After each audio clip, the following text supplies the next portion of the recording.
Hey guys, welcome to BROADish. I am Felicia Madison with guest co-host with the host Hollie Harper. And screwed up already. And our special guest co-host back with us again, our favorite Janell Banks. Janell! Hi, everybody. Hey, girl. We're going to start with breaking news that Janell has for us. Janell had a very uncomfortable situation happen. Was it last night when you were performing? Yes. Tragic moment. A barbecue joke leads to racism. Just to let people know, I live in Kansas City, Missouri, which is like the barbecue capital of the world. So you're going to get some barbecue jokes here and there. I don't know what was triggering. What we found out is that this individual who was triggered, I guess their parents own a barbecue restaurant here. And so that is more of a reason to yell racial insults at people. So barbecue and racism is still a thing. It's still a thing. Still trending. It's still trending. Yeah. So what happened exactly?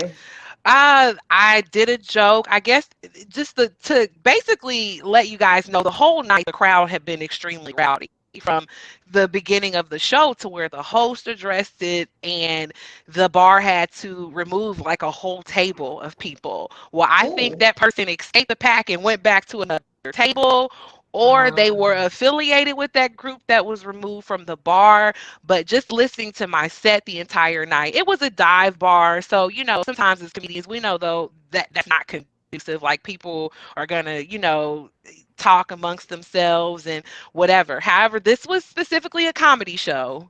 People came to see a comedy show. However, I don't know what the mood was or what. Like, I just think this person was very inebriated and felt challenged. And I just noticed the whole night, I'm backstage, like, why are they yelling at us? I don't want to go on stage if they're yelling at us. And so I try to do my set and I try to just move around the audience. I literally have a couple making out on the side of me, like full-fledged making out, like dry humping, tongue down their throat. There's a guy sitting in front of me with like a rainbow colored mask on in this wig. And then there's the table of like supremacists, like just, conversing amongst themselves. And so eventually the next thing I know, she's yelling white power and white privilege in her community. And I kept stressing there is no privilege. We're in a gay bar. Like, girl, we all equal. Like, I don't see, the only color I see is Roy G. Biv, not like, actual race, so woosah. And she just kept on at it. Then her friends, I think people thought that it was going to be a world star moment and that they could kind of egg it on. But once they saw my inner Reverend Jesse Jackson come out, that stopped.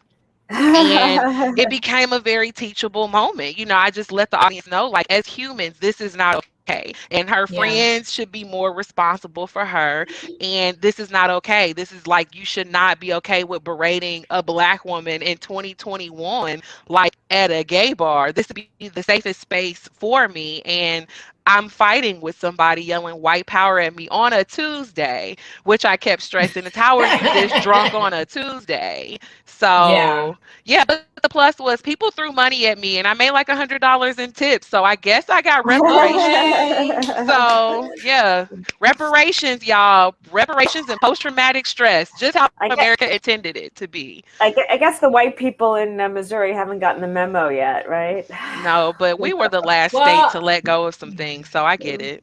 I think they did get the memo and she's pissed. Do you know what I mean? Like, she got them. But to me, I just feel like, how are you at a comedy bar feeling that salty? Like, I don't understand. Like, especially now, I'd be so happy. I'd be happy to be at Chuck E. Cheese right now, I admit. And I would rather get a Pap smear than go to Chuck E. Cheese. I would even be happy at the cheese right now. Like, how are people, like, you bring your racism to the comedy club at the end of COVID? Like, really? On a Tuesday. Can I just stress on a Tuesday? What you gonna do Wednesday, Thursday, Friday, Saturday, girl? Like, what are you gonna do? Save some of that racism and spread it out throughout the week, You gotta like parse it out. through the week. Yeah, Save some for spread it Friday like and butter. Saturday. It always amazes me though that people still go to comedy clubs and still heckle the comedians. Like they haven't learned that they shouldn't compete. I know, and they look stupid. Yeah, they never look good. That only happens in a movie. Do you know what I mean? Where and that white lady made it really easy to look stupid.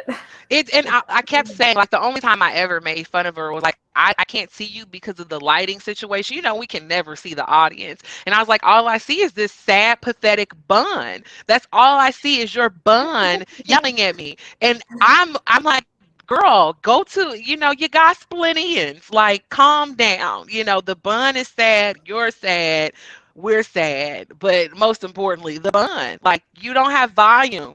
Quit yelling at me. Get some volume. What's funny is, I don't know if it's funny, but I find it kind of interesting. That whole thing with K-pop. Have you been keeping up with that? I saw something about that. Yeah. So there was apparently a show that was making fun of it, and the premise of it was racism isn't funny, which is kind of a new phenomena. Yes, like wasn't it in the old days? It was like Joan Rivers' day. She made fun of it all the time. So the thing is, racism, it's never been funny to us. Like we've always, we've always known that we didn't like it. You know what I mean? Mm-hmm. Just people didn't care. Yeah, but in comedy, like people would make fun of like everything in the old days. Now all of a sudden there's that line and things are changing, and I'm like, because when you make, but the thing is, they didn't make fun of everything, because when you make fun of a lot of white men, they get really hot. Exactly. They get really pissed. So it's always been acceptable to punch. As opposed to hot. I was confused. I thought like they got turned on. Basically, it's always. I know, right? It's always been acceptable to punch down. Mm-hmm. It's always, and basically social media has leveled that out. Mm-hmm. And now when people are punching up, or at least punching sideways or like diagonally up, do you see how people get real hot when you joke about, white men even making jokes on Twitter? I mean, there's a whole meme that said that there is nothing more sensitive than a white man on Twitter. You know what I mean? Like there's absolutely nothing. So this whole idea of we can't talk about anything anymore, it's kind of like, you're just mad you can't punch down. Yeah, maybe a white woman. Yeah. Maybe a white woman would be more sensitive than a white man.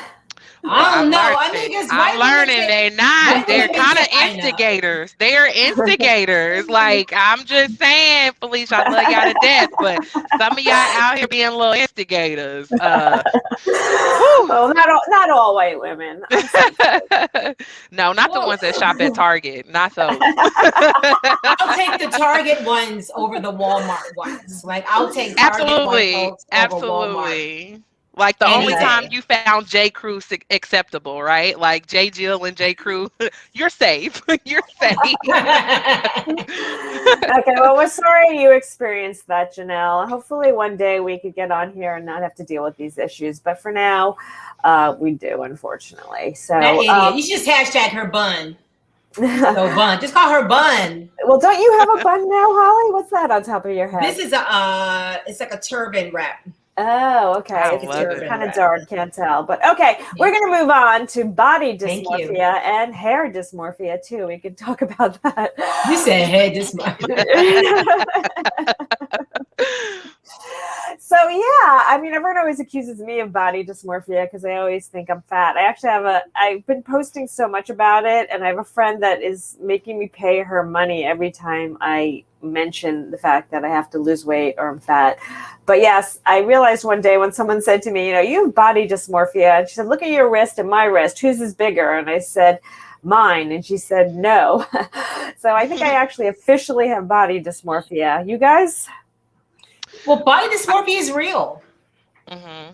Body dysmorphia is very real. I mean, I brought this up because I didn't realize it till I was like deep in my 20s, maybe even early 30s, and I had like really serious body dysmorphia. Like honestly thinking all the time, the whole time growing up, that I was really fat. Always. And then like I have this joke I have with my husband where I always say, because I always go up and down with weight, and I always say, I always know how big or small I am determined by who's attracted to me. Like I can tell. Do you know what I mean? Like when it's like, like I can tell when like bony executive white men are attracted to me, I'm skinny as hell. True. I'm like the whiter the whiter the man gets, the skinnier I am. You know what I mean? And it definitely plays a role on your confidence levels as well. Like it does. Yeah. Well, and just like, go ahead. I said this. I should have been a black woman because I like this big butt, and like I just like white men don't like that. White men don't like. No, they do though. They act like they do now. They do now. They've been watching music videos. They want the cake, as they call it. Yeah, I've been challenged. It's like I've been, brainwashed. That's all. I've always wanted that like flat butt, like the Levi jeans one where it was sagging. And I can't even imagine. And my friend said, just buy bigger jeans. Oh my God! Wow, that is true. That is true. But yeah, I think for women, it's just horrible because this perception of the perfect woman is always, pushed in front of us. And then the sad part about it is now that we're starting to get more accepting of different body types, I think it's now even harder for women because you see all these different body types, but you still don't see your specific body type. So you just begin to kind of compare and contrast, who you are as a person. I hate the mental aspect it plays on us because I think with women, we feel like if we don't have the right body type, that overall we're not a good woman or a good person. Like it plays like on. It cancels out everything. Yeah, it cancels. You feel like you're not a good employee or a mother, or like you're just not sufficient enough without the correct body, So it truly sucks. And I think we are our worst critics. Like we literally like just compare and contrast every single thing about our bodies. I'm looking forward to like the Renaissance coming back, where like the big wavy fat bodies were really like the thing. Yeah. Well, have you been to Target? Because I mean, those dresses that they are slinging, like, what is up with the pioneer clothing coming back? Which maybe that's the reason why. The whole cottage. Yeah. Thing. And it freaks me out. It freaks me out because, like, for the past 6 months, this is not really, enlightening about me. But like, I've been watching a lot of Little House on the Prairie. I don't know why. I've been watching a lot, and so one day I was in a clothing store like 2 months ago, and I was like, "There's Laura's dress." Like, I was like, "What is going on? Did I think this up? Like, what's happening?" Well, it literally makes you want Little House on the Prairie. Then a lot of people probably are, and then it's like group think. Yeah, you want to go fetch a pail of water, girl. When you watch Little House on the Prairie now, it's really funny. I mean, I'm sorry to sidetrack, but when you watch Little House on the Prairie now, you see like those shows like that. They were all like idea and moral driven. Like the moral of the story is, you know what I mean? But some of those morals were horrible. Like when you watch it now, you're like, wait a minute, that was the wrong lesson completely. Like, they never should have said that. Like, we should do a parody on that. That'd be funny. We'll wear our little Laura Ingalls outfits and. I'm prepared. I have a floral print dress that's waiting to get on camera, y'all. But let me tell you something. But back to body dysmorphia for a second. I'll never forget when I was on my honeymoon 22 years ago. I took like a couple like near like nudie photos, like me and my husband, little Polaroid shots, like, and I was like, hide those, because I don't want anybody finding them because they're Polaroids, right? And I lost them for years, just in a box. I found them things like 3 years ago. I was like, yo, we blowing this up. We putting this in the foyer. I saw my like dimple-free ass and that tiny little waist. I was like, girl, I'm turned on by myself. I was looking at myself like. My friend always said that to me. Like we complain every step of the way about our bodies. And now like what we would do for our 20-year-old bodies that we were complaining about when we were 20 years old. Right. Yeah. But like I know like they have like mom jeans and I always wondered why, and now I know because like mom jeans, they just make you feel bad about yourself. I've always found mom jeans to be extremely sexy though. So I feel like somewhere in the world like I've been shaken up a little bit too much because I just feel like the way they accentuate a mom's hips and buns, like it gives me great joy. It really does. I don't know. I'm wearing jeans now with like the holes in it, and I'm playing with like the fat that's sticking out of them. Oh, and it like comes out like bread baking. Like it just finds its way out. It looks like one of those Pillsbury things that you open up and it like explodes out. Like that's what I'm playing. Yeah, I said, remember what I said? That's like my favorite time when I take off Spanx. When I take off Spanx after a wedding or something, and it's like when you open those biscuits, because yes, on out. I the best feeling. Can I tell you, every time I break down and buy a pair of Spanx, they always end up in the garbage at the event that I'm at. Really? Oh my God, they like kill me. They're so uncomfortable. The first time I wore Spanx, I could barely breathe. I was standing there like, okay. See, that's the difference between us ladies, because y'all say Spanx, honey. I come from the land of the girdle. When you a big girl, you gotta wear a girdle. Like, it's 2 syllables, girdle.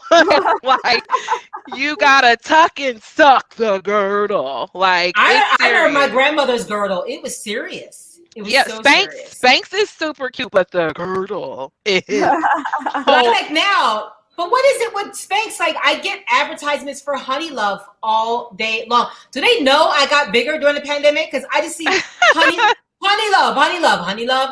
I'm like, okay. Look, I just said it. So now I said it 9 times. So now I'm gonna get more ads. Right. You're definitely about to get a coupon, Holly. Oh gosh. No, we'll move on, guys, since we're sort of talking about fashion, but the styles these days, we kind of covered it a little bit with the Laura Ashley and the girdle. I like the way you say that, the girdle. I love that. And what is going on with the styles? And are people ever going to wear clothes again? Well, but the biggest thing for me is how my daughter has informed me, and she was right, because I kept seeing signs.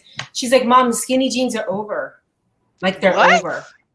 Oh, good. Yeah. Good. And I was like, you know, and it's like one of those, it's like, you'll see one day if you have kids, Janelle, it's like a weird moment where your daughter is all of a sudden letting you know about the fashion. And it's not the other way around. You know what I mean? And I was staying there in my little skinny jeans. And I was like, huh?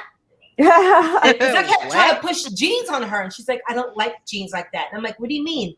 She's like, skinny jeans. And she's like, Mom, people don't really wear them anymore. And what are they wearing?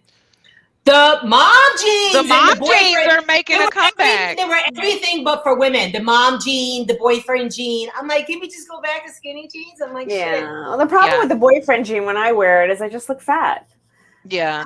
Well, what I struggle with is style. Is like I'm 36, so in real math, I'm 25, and I don't like the styles. Like, everything is so, like, I'm tired of the tie-dye. That trend, I'm over it. The tie-dye and neon colors. I just feel if I have gray hair, there's just some things that I should not, wear. And I feel like a lot, like when I go into women's stores, I'm like, why does my sweatpants have to have a checker print and sunflowers on them? I just want some sweats, like, or I just want a regular old hoodie or sweatshirt or blouse. I don't understand the hoodies with like the shoulders out. Why would anybody want to wear a hoodie with their shoulders out? Like, I don't like some of the style, especially when it comes to plus size clothing. I'm like, I don't want to walk around in flowers and polka dots and just multiple of prints all day. So it's very frustrating with, like, I think they're trying to take women back to the 90s and 80s, and that's great, but I can't, like, I'm 36, so I can't look like Blossom. I just can't. Well, shoulders sticking out are a good thing because those don't wrinkle. It's like the only part of my body that I can have skin that doesn't age. Like, I'm 36 here, but I'm 19 all up in here. My daughter, like, sometimes my daughter gets dressed, I look at her and I'm like, this is 1995. Like, I can see it. Absolutely. I can see it. And then I was in, Zara, like maybe 3-4 months ago. No, back in February. You got money. Yes. No, it was for a project. But I'm in Zara and I'm looking at and I said, oh, this shit looks mad 90s. And then I turned the corner and there was a sign, take it back to the 90s. And I was like, so this is 90s without the sexual assault. Basically, it's just the clothing. It's like a night without rape. You know what I mean? Like, right. The new musical. You know what I mean? Was there anything that looked particularly rapey about the clothes?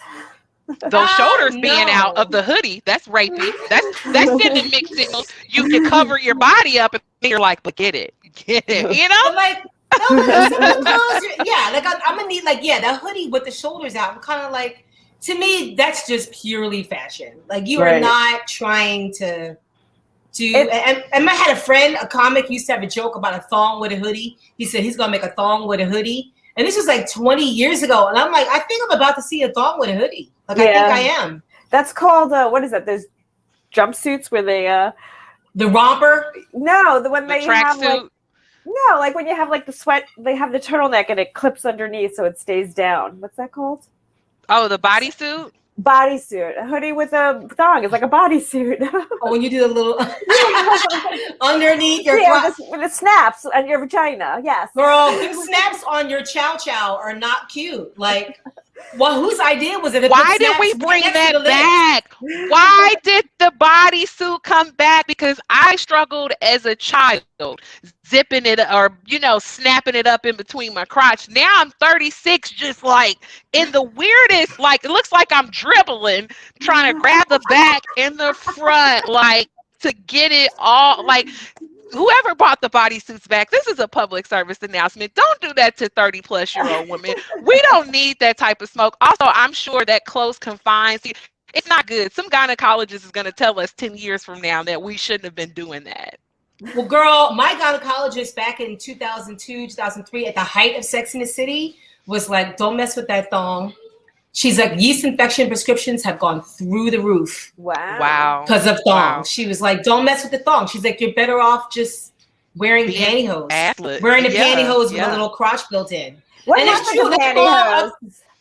I don't know. But you posted about that. I posted about pantyhoses. I was thinking to myself, when's the last time you wore not tights, but straight up like flesh-colored pantyhose? Just straight up. I think it was created by old people because like I'm thinking maybe the other day when I was doing downward dog in shorts, I was thinking, ooh, these knees just don't look good. I'm like, so it's definitely an old lady thing.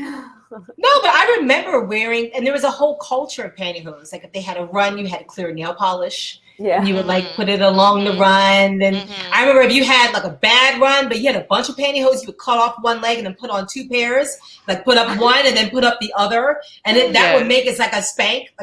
Those were like early spanks. Because it was two reinforced tummies, the reinforced tummy, the control top tummy. But I mean, and they came in the egg. Remember the ones that come in the egg? Yeah. Yes. And then we used to play with the eggs. We used to play with the eggs. It was L eggs. Yes. Marketing genius. As a child, I didn't realize how genius that was. But I was one of those kids that like, oh, I can't wait till I can get those pantyhose in the egg. That's when I know I'm a real lady out in these streets. When I get that egg. Confusing. That had to be confusing to children. They're thinking that birds have baby pantyhose. Like they lay eggs and they have baby pantyhose. I think also with this cancel culture and Generation Z, there would definitely be a kid like, I don't think it's appropriate to associate eggs with, pantyhose. Are you trying to say that all women must procreate if they're going to wear pantyhose? Like, it's coming. So thank God I got those eggs out of the, marketing department because heaven forbid, Well, think about it. In the early 90s, women just started wearing tights. All of a sudden it became black, matte, opaque tights. Yep. And it was just like, it just kind of went on from there. Like I remember on Seinfeld, Elaine used to always wear black tights. Yeah. You know what I mean? She didn't really wear black, off black, smoke. They call it smoke. Smoke color. Yeah. It went from a transition of nude, like extreme, like you had to have nude. And then it went to like the black, and then stockings, which shocked me. Stockings made a huge comeback the last couple, because like stockings were so taboo, like early 2000s. We were like, if you wear stockings, you're it's like wearing a sweater on your legs, you're stupid. And now stockings are like the bee's knees now, like in every color, every pattern. It's insane how they made a comeback. I never was that stockings girl. Like I never was that stockings girl. But man, let me tell you something. I was watching, look at me, with Beyonce. It all comes down to Beyonce. I was watching something with Beyonce one time, and I was like looking at it, and I was like, oh, she's got flesh-colored fishnets on. Ooh. Those flesh-colored fishnets. And then people were like, I was with some stylists and they were like, honey, she's got like 3 pairs of tights underneath those flesh colored She was fishnets. wearing a girdle. That's the only reason why I like tights is because they act as girdles. Because I'm gonna be real with y'all, my tights stop about right here under the titty line. Oh, I bring them all the way up. Yeah, all the way up. If you don't wear your tights up here, then I don't know. Like it's definitely you're supposed to be an encased sausage when you do this. So yeah, like you have to.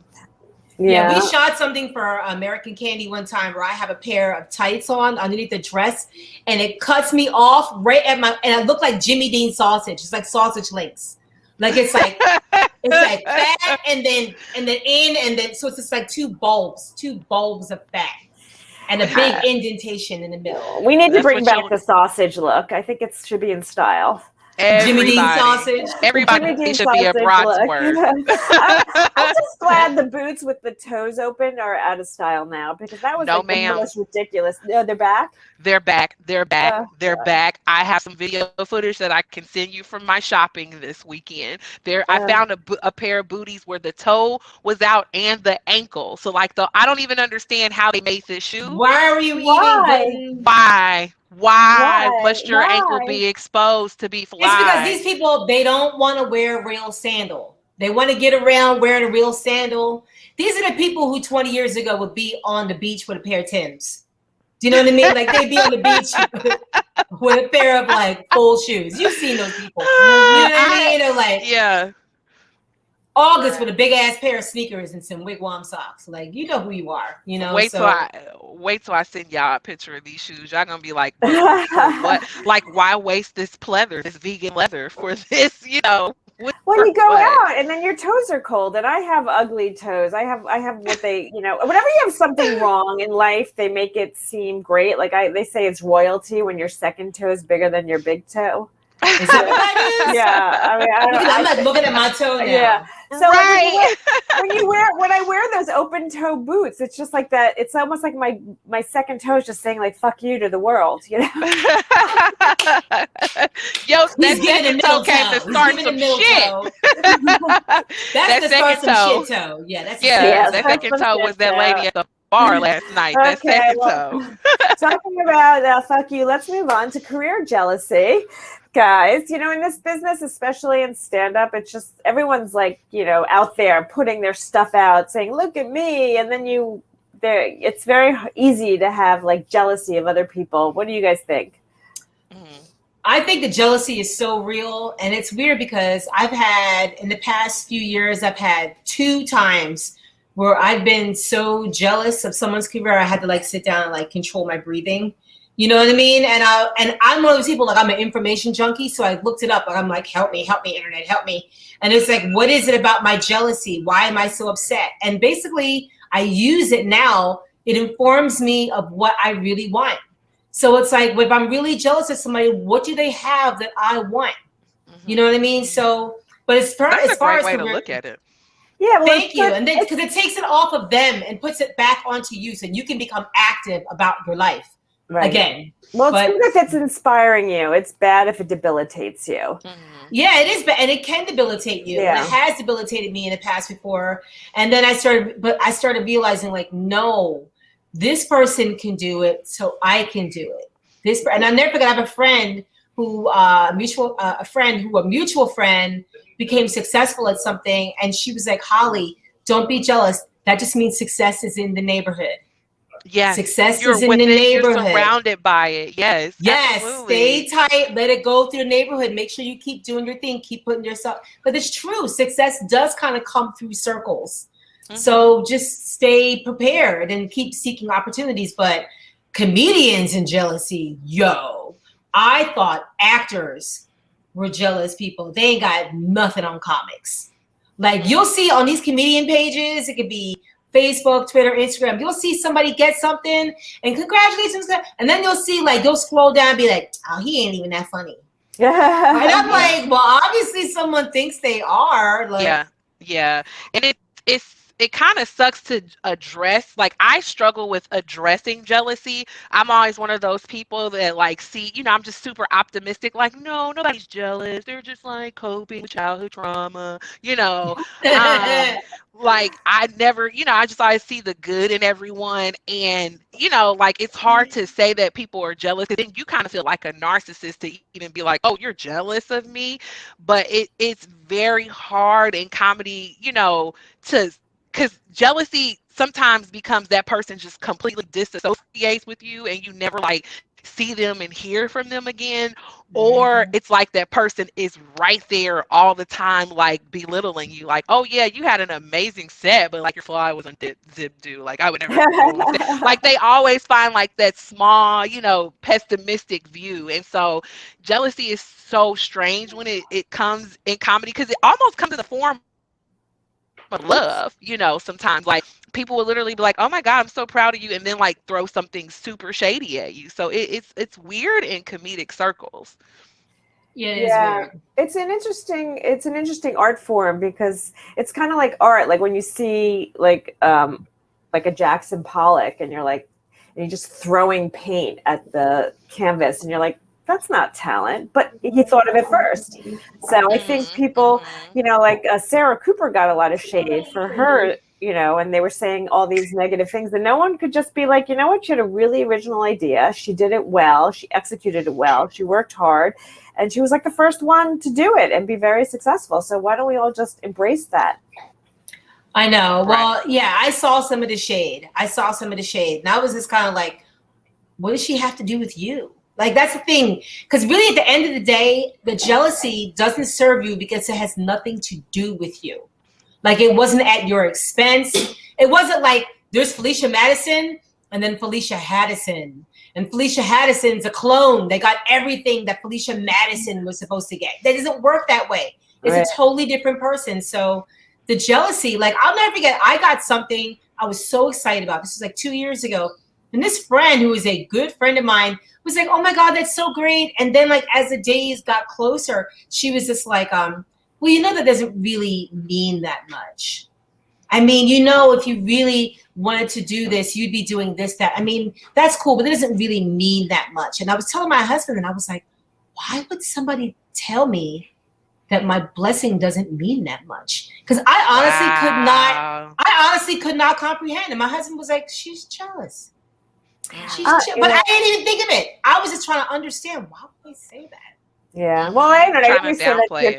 You always say that to your kids when someone says something mean, they're just jealous. But I don't know if it's true. But I'm jealous, actually, of all the younger people out there. I have age jealousy. Like, I wish I had started at a younger age. And I look at all these young people starting out, and I'm like, God, you're so lucky. I want to find, Hollie, you were talking about there's a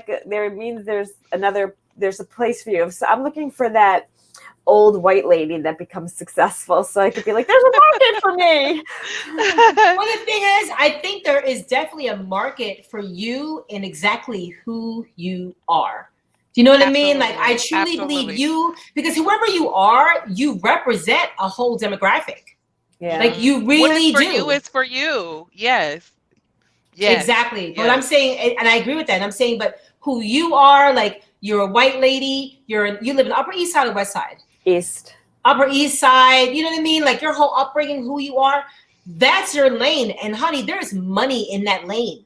There's money. And so like, I feel the same. I had felt the same way. Like, oh, if I was younger. But then I started thinking about it, and it was like, I wouldn't want to be born in any other time than I'm born in, because then I wouldn't be me. Right. Do you know what I mean? And I think that my life experience works for me, just like your life experience works for you. So I feel as if it doesn't serve us to be jealous of younger people, because even to younger people, okay, if you're jealous of a 30-year-old, there's a 20-year-old that thinks that 30-year-old is old. Mm-hmm. Like, there really is. There's a Zoomer that thinks a millennial is old. Yeah. You know what I mean? Like, so, like, the whole age thing, like, hey, what are you going to do? You going to die? Yeah, You well, just died. You just died. That's it. You died. Yeah. I died on stage. Oh, I've done that before. Have you ever been on stage and it's going so badly you just wish you're like, I wish I could just disappear. Last night, I honestly was like, can I Homer Simpson this situation and not be here? Because this is not what I want to do on a Tuesday. Just fade into the bushes. We've come full circle. We started with Janell and we're ending with Janell's story. With bun. This has been a great episode, guys. Thank you so much for joining us. BROADish. I'm Felicia Madison. I'm Hollie Harper. I am Janell Banks. And this is BROADish. Thank you, ladies. Thank you. Thank you.